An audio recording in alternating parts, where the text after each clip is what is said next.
Merci en tout cas à toutes et à tous d'être présents. Vous êtes nombreux, ça montre bien l'importance qu'on partage tous sur l'avenir de cet espace-là et l'avenir du quartier Ouest. Je voulais d'abord remercier Ascoria.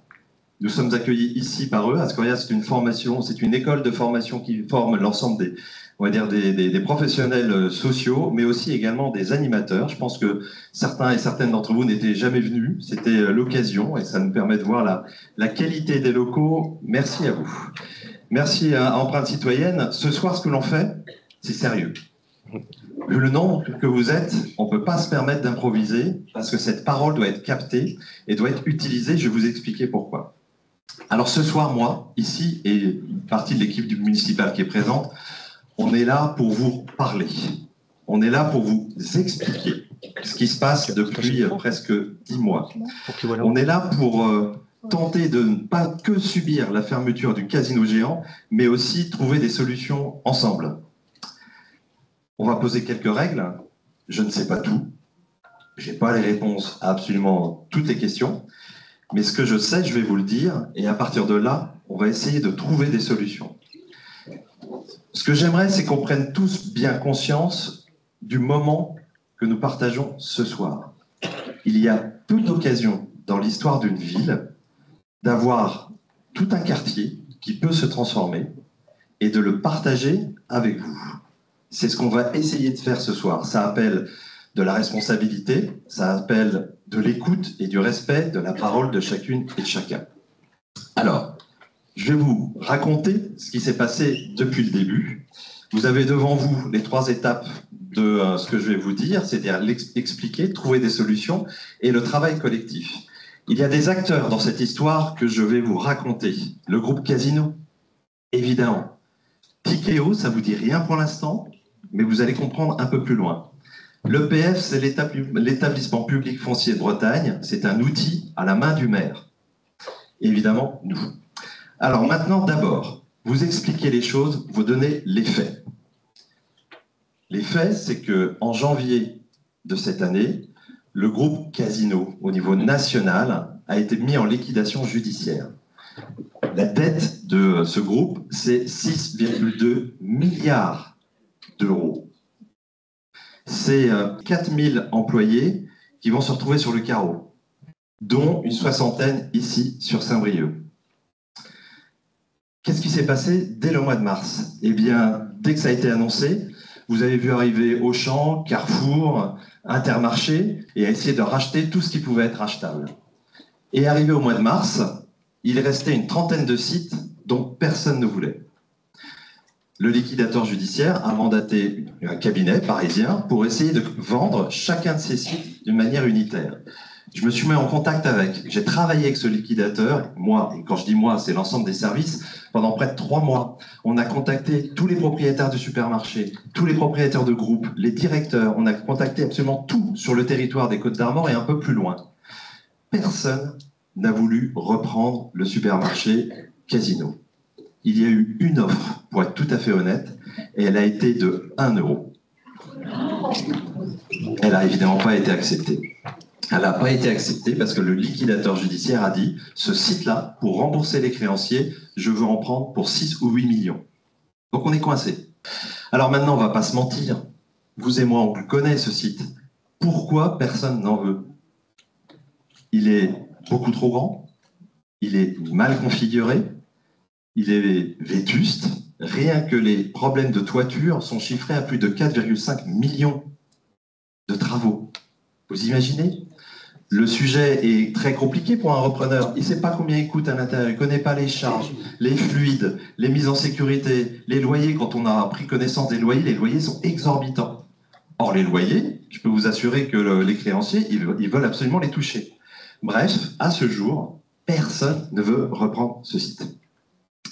Et parce qu'on se dit la vérité, depuis qu'il est fermé, les commerçants qui sont dans la galerie sont dans des ennuis noirs, et même pour eux, ils savent bien qu'ils ne vont pas s'en sortir. Alors moi, ce que je tiens à dire ce soir, c'est que vous tous et toutes qui êtes ici, nous, la municipalité, nous ne sommes absolument pas responsables de ça. Ce n'est pas vous ni nous les responsables. C'est le groupe Casino, géant, qui s'est endetté 1 milliard, qui n'a pas fait les investissements ici, qui n'a pas réadapté son outil de travail, qui a laissé des parkings gigantesques sans pouvoir les valoriser, et c'est eux qui nous ont positionnés dans cette situation-là, et cet immense gâchis dont on est tous tristes, ça vient essentiellement de ça. Là, on est arrivé au mois de juin. La dette, ça a été vendu à la découpe, il reste 30 sites, personne ne les prend. Et au mois de juillet, j'ai vu arriver ce qu'on appelle une DIA, un document qui me dit « Ah, attention, monsieur le maire, il y a un repreneur. » Un repreneur de quoi? Pas du supermarché. En fait, le groupe Casino, il a trouvé une foncière, un investisseur foncier au niveau national, le fameux Tikeo. Cette foncière qui est constituée de très grandes entreprises françaises a une filiale au Luxembourg. Et ce groupe français a mandaté sa filiale au Luxembourg pour acheter dans un même portefeuille les 30 sites. Il prend les 30 pour 200 millions. C'est quand même une sacrée opportunité. Mais qu'est-ce que ça veut dire derrière? Ça veut dire que le site de Saint-Brieuc, il est mélangé, il est noyé dans ces 30 sites. Voilà la situation à laquelle on s'est retrouvé cet été. Alors, qu'est-ce que nous avons fait? Je veux bien qu'on avance. Évidemment, moi, je suis un élu. Le souci de Casino, quelque part, c'est pas mon premier souci. Moi, mon souci, c'est les gens. Je suis un élu, j'habite ici. Pour moi et pour nous, chaque personne est importante, elle compte. Les gens en masse, ça veut rien dire pour un maire. Je ne connais que des individus. Donc, dès que j'ai compris qu'il y allait avoir ces 60 et quelques licenciements, j'ai appelé Christophe Gentil, le directeur du supermarché, pour savoir comment ça allait se passer. J'ai contacté tout de suite la direction générale du groupe Casino. À ce niveau-là, il y a forcément un plan social et d'envergure nationale. Est-ce qu'il sera réparti équitablement entre tous les sites? Est-ce que Saint-Brieuc aura les mêmes conditions que l'ensemble des autres sites? Et ensuite, j'ai contacté les différents syndicats et puis des employés que je connais, puisque je suis comme vous, moi je les connais depuis 20 ans, je vais là-bas, pour savoir si ce plan social était acceptable. C'est jamais l'idéal, hein, mais est-ce qu'il était acceptable? On a été rassuré sur le fait que le plan social au niveau national du groupe Casino était acceptable par les syndicats. Ok, je mets ça sur le côté. Tout de suite après, j'ai contacté la direction générale pour savoir quelle est la stratégie. C'est quoi cette stratégie de ce repreneur qui prend 30 sites, dont Saint-Brieuc? J'ai travaillé avec eux, on a eu plusieurs échanges, je peux vous assurer que ça s'est fait cet été et qu'on n'a pas perdu notre temps. Mais il y a un constat. Et tout le problème, c'est le constat que je vais vous expliquer maintenant. À ce stade, ce repreneur n'a pas de projet particulier pour Saint-Brieuc. Il priorise d'abord dans les 30 sites les sites les plus rentables. Exemple, il a un immeuble avec un supermarché en bas qui se trouve dans le cœur de Bordeaux. C'est simple de fermer l'immeuble, de reprendre tout ça, de faire des logements et de le revendre très cher. Ça passe avant le sujet de Saint-Brieuc. Au mieux, ce qu'il nous dit, c'est qu'au mieux, fin 2028, il reprendra contact avec Saint-Brieuc pour voir si on a un projet ou si lui, il le vend. Et en attendant, ce qu'il déclare, c'est faire une ferme de panneaux photovoltaïques sur les parkings. Parce que ça lui rapporte 2,5 millions. Je pense qu'on a tous compris.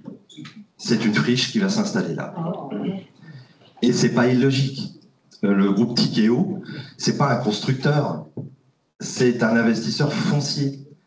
Il accumule des biens, ça lui donne une valeur, et cette valeur, il la place. C'est un investisseur qui rentabilise ça. C'est d'abord ça. Donc dans le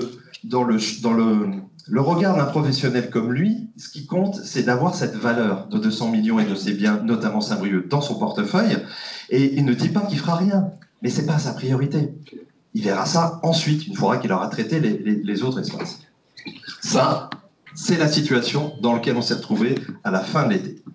Alors maintenant, les choix. Par rapport à ça, il y a 2 solutions. Pour le maire que je suis. La première solution, ok, c'est des histoires d'entreprises privées entre elles. Je ne m'en mêle pas. Et effectivement, peut-être qu'à la fin, il vendra ou il reviendra vers nous en disant bon, il y a peut-être quelque chose à faire. Mais on aura perdu 4 ans et je n'ai surtout pas cette garantie parce qu'il ne veut pas me la donner pour l'instant. Il ne veut pas s'engager là-dessus. Deuxième solution, et c'est ce dont vous avez entendu parler et qui a dû vous sembler compliqué, la deuxième solution, c'est de mettre un petit gravier, un petit caillou dans la machine. Parce que Saint-Brieuc, si moi je mets un petit caillou dans cette machine, je bloque les 200 millions. Et c'est quoi le petit caillou du maire? C'est ce qu'on vous a appelé, ce qu'on a appelé la préemption. Qu'est-ce que c'est la préemption? En fait, le maire, il a un pouvoir, on appelle ça un pouvoir exorbitant. C'est-à-dire que moi, l'intérêt général prime sur l'intérêt particulier. Si je pense qu'il y a un intérêt général qui doit aller au-dessus de l'achat de ce groupe-là, je peux le faire. Je peux bloquer cet achat en disant « Stop, c'est la ville qui prend ». Et ça bloque toute la machine. Pour faire ça, j'utilise un établissement public foncier, c'est lui qui achètera à ma place, et au bout du bout, je ne suis pas constructeur. C'est pas moi qui ferai. On ira chercher des investisseurs qui, eux, diront bah, « Nous, on va faire un projet ici, ici, ici ». Deux solutions. On laisse faire, ça peut très bien se passer, dans 5 ans, où on essaye de bloquer la machine et on essaie de reprendre la main. Vous commencez à me connaître. Évidemment que je n'ai pas laissé les choses se faire. Moi, j'ai mis mon gravier, j'ai bloqué la machine, et à partir du moment où on bloque un deal à 200 millions, on commence à vous écouter. C'est eux les gros, hein. Nous on les petits. Mais ça nous a permis d'arriver à la table des discussions. Ce qu'il faut comprendre ici, c'est que j'ai 2 possibilités, mais face à ces 2 possibilités, j'ai dans tous les cas besoin de poser un projet urbain sur la table. Comprenez-moi, j'ai le droit de faire ça, de mettre ce gravier, de préempter, parce que c'est l'intérêt général. Le juge va me dire, mais c'est quoi votre intérêt général, monsieur le maire? Je dois poser un projet. Le projet, il n'est pas très défini, il n'a pas besoin d'être très précis, mais on doit poser un projet en disant, ah, mais moi, le projet pour les habitants et pour la ville, ce qui compte, c'est ça. Donc, si monsieur Tikeo ne fait pas ça, je pose la main dessus et je vais aller chercher quelqu'un d'autre qui va le faire. Voilà pour simplifier. Mais au bout du bout, si c'est Tikeo qui le fait, on a tout intérêt à ce qu'il fasse quand même notre projet à nous aussi. Ça veut dire que quelle que soit la situation, on a intérêt rapidement à poser sur la table le projet qu'on souhaite pour ce quartier-là. Et de quelque chose qui était un immense gâchis, eh ben on va essayer d'en faire un immense espoir. C'est ce qu'on va faire ce soir. On va travailler à dire, ok, sur cet espace-là, un minimum, il nous faut quoi? Ça va vivre comment? Et ça, c'est pas moi qui le vais décider tout seul. D'abord, je sais pas tout. Je vis dans ce quartier, mais le maire, seul et son équipe municipale, n'a pas à décider d'un projet qui va le dépasser totalement. Dans 20 ou 30 ans, ce quartier vivra. Et je ne serai plus là. On ne sera pas tous ici. Ça nous engage tous. C'est pour ça que nous, ce moment important, on le pose sur la table. Ce soir, il va se passer, on va vous poser 2 questions. 2 enjeux ce soir, essentiellement. 1, il va falloir se mettre au boulot pour poser les bases d'un projet. Et en parallèle, je pense qu'on le sait aussi, ce projet, il va mettre 5-10 ans à se monter. Entre-temps, comment on fait vivre cet espace? Depuis que le supermarché est fermé, ça a créé des problèmes partout. Quels sont ces problèmes? Et quelles solutions on peut trouver ensemble? On n'est pas face à quelque chose de facile, hein, je suis bien d'accord. Mais créer un projet ensemble, à partir des habitants, de ceux qui travaillent, de ceux qui croisent ce quartier, vous saurez faire, nous saurons faire. Trouver des solutions en attendant, sur un espace qui risque d'être une friche terrible, et pour trouver des solutions pour ceux qui ne se déplacent pas, ceux qui ne peuvent pas aller prendre la voiture, ceux qui ne peuvent pas aller au Leclerc, ceux qui ne peuvent pas aller à Aldi, ceux qui ont besoin de lieux de rencontre. Ne serait-ce que ça, pour avoir cette vie de quartier, il faut absolument qu'on le pose sur la table aussi. Parce que moi, quand je négocie avec le groupe Casino, je dois pouvoir leur dire « voilà ce que je veux et voilà ce que je veux en attendant ». Et si vous me faites ça, j'enlève mon petit gravier, la machine va se remettre à marcher et tout le monde va être content. C'est un rapport de force qu'on fait en ce moment. Et pour ce rapport de force, j'ai besoin de vous. Alors, pour conclure, parce que je vais arriver au bout de cette première présentation, il faut aussi vous rappeler qu'on ne part pas de rien. beaucoup d'entre vous n'étaient pas là, mais l'année dernière, dans le cadre du PLUI, on a commencé, en fait, on s'était dit qu'un jour ça arriverait. Je pense que tout le monde pensait bien qu'un jour, il allait se passer quelque chose de ce type sur ce supermarché. Et on s'était dit donc il y a un an, dans le cadre du PLUI, attention, si c'est vendu et quelqu'un rachète, il ne faut pas que ce soit n'importe quoi. Un minimum, on avait fixé dans le cadre qu'il fallait des commerces, un petit supermarché, parce que le directeur du supermarché, il me l'a toujours dit, hein, il vivait, hein, ça fonctionnait. Ce qui a posé problème, c'est quand la stratégie du casino géant a haussé tous les tarifs. Et là, beaucoup sont partis au Leclerc, à Aldi, et la chute a commencé à s'engranger. Donc on est tous convaincus qu'un supermarché, ça marche. Plus petit, mais qu'autour d'un supermarché, il faut un écosystème, il faut d'autres commerces. Et ça, c'est l'intuition du maire. Mais je ne l'imposerai pas, ce sera à nous d'en discuter ensemble. Moi, je trouve qu'il faudrait que ça se rapproche du toit de chaume. Parce que le lieu de vie, avec la place, l'église, si vous dégagez un peu la station essence ailleurs, vous créez un super quartier de village. Donc il y a quelque chose à faire là. Ça, on a posé dans les règles. On s'est dit qu'il fallait de l'habitat. Alors certains ici n'en veulent pas, je suis désolé. Vous n'aurez aucun projet dans cet espace-là si la personne qui met de l'argent, il en perd. Et pour ne pas perdre d'argent, il faut faire de l'habitat. Par contre, ce qu'on a posé dans les règles, c'est qu'on ne fera pas d'habitat social. Il y en a assez. Voilà. Il y a des jeunes, il y a des familles qui cherchent des appartements et des petites maisons, qui n'en trouvent pas aujourd'hui. Il faut aller vers ce public-là. Il y a des personnes d'un certain âge qui ont besoin de logements et de rez-de-chaussée adaptés. C'est l'occasion de remettre cette mixité sur la table et de bien le faire. Mais quand je vous dis qu'il y a un minimum de règles à poser sur la table, c'est-à-dire que ce ne sera pas un rêve, ce qu'on doit fabriquer. Derrière, il y a quelqu'un qui va le faire. Et s'il perd de l'argent, il ne le fera pas. Et on n'aura rien. Et je pense que dans la ville, vous savez comme moi, il y en a quelques-unes. Des friches qui sont là depuis 10 ans, sur lesquelles personne ne vient. Et si personne ne vient, c'est parce que ce n'est pas rentable. Donc il y a un boulot sérieux à faire ensemble. Pour conclure, c'est 2 fois que je dis pour conclure. Ce que je veux vous dire, c'est que votre regard compte. Sérieusement. J'en ai besoin et on va le partager ensemble. Et c'est sur les bases de ce projet que les futurs investisseurs travailleront de toute façon. C'est comme ça que ça marche. Hein. Un investisseur, il va voir le maire et il dit « Vous avez un projet, passez-le-moi.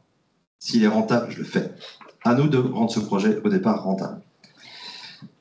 Pour terminer, nous sommes tous et tous ici, je le sais, vous m'en avez parlé il y a encore monsieur il y a 2 minutes, on est tous tristes de cette histoire. Moi, j'ai des souvenirs, comme vous, dans ce supermarché. J'ai acheté ma maison il y a plus de 25 ans, ici. C'était la première fois que j'achetais. J'y suis resté. C'est comme ma batterie. Je trouve ce quartier génial. Il n'est pas question pour moi de quitter ce quartier. Et des souvenirs dans le supermarché géant, j'en ai. Ma première fille, j'ai passé plus d'1 heure dans le rayon des petits pots bébés. Imaginez le père qui doit acheter son premier petit pot bébé, à chercher des petits pots bébés bio, et le casino géant était le seul à faire ces petits pots-là. Et je suis sûr que vous et moi, des souvenirs dans ce lieu, on en trouverait des tonnes. Mais ce soir, il va nous falloir écrire une autre histoire. Et ça, c'est une énorme chance. Donc je vous en prie, mettons-nous tous dans l'envie d'écrire l'histoire qui aura lieu pour plus tard, pour tous ces gens qui vont venir habiter ce quartier-là. C'est cet état d'esprit que je souhaite que vous ayez ce soir. Et je vous le dis, si on y met tout son cœur, et pas des querelles, cette histoire-là, elle ne pourra être que belle. Conclusion. Allez.